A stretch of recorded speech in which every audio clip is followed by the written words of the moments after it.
சாமிக்கு நேற்று கடன் இருக்கு, திருவிழாவுக்கு என் பேர பிள்ளைய கூட்டிகிட்டு வான்னு என் அவனுக்கு ஒரு லெட்டர் எழுதி போடியா. வேலை மேலே இருக்கிறவங்க ஏன் தேருக்கு வா திருவிழாவுக்கு வந்து டார்ச்சர் பண்ணுறீங்க?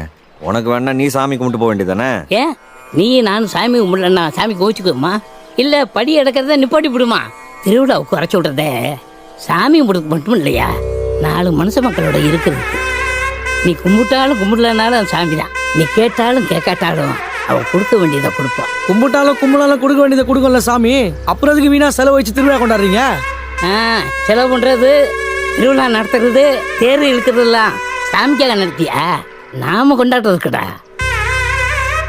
இதை பாருது, நாள் முழுக்க ஓடி ஆடி வேலை செய்கிறவன் வருஷத்தில் 2 நாள் கொண்டாட்டி பிள்ளையோட சொந்தம் வந்தவன்னா எல்லாரோடையும் சந்தோஷமா இருக்கவனா, அதுக்கு தாப்பா திருவிழா கொண்டாடுறது. இதெல்லாம் உங்களுக்கு எங்கடா தெரிய போகுது? என்ன மாதிரி சாப்பிட்டானா, கொண்டானா, செத்தானா, புழைச்சானான்னு கேட்கறதுக்கே என்ன என்ன மாதிரி ஒண்டிக்கட்டே இருக்கேன் பாரு.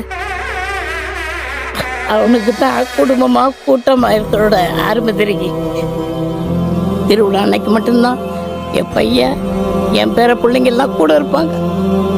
நான்லாம் வருஷம் பூரா வாழ்றது இந்த 2 நாளைக்கு தாண்டா.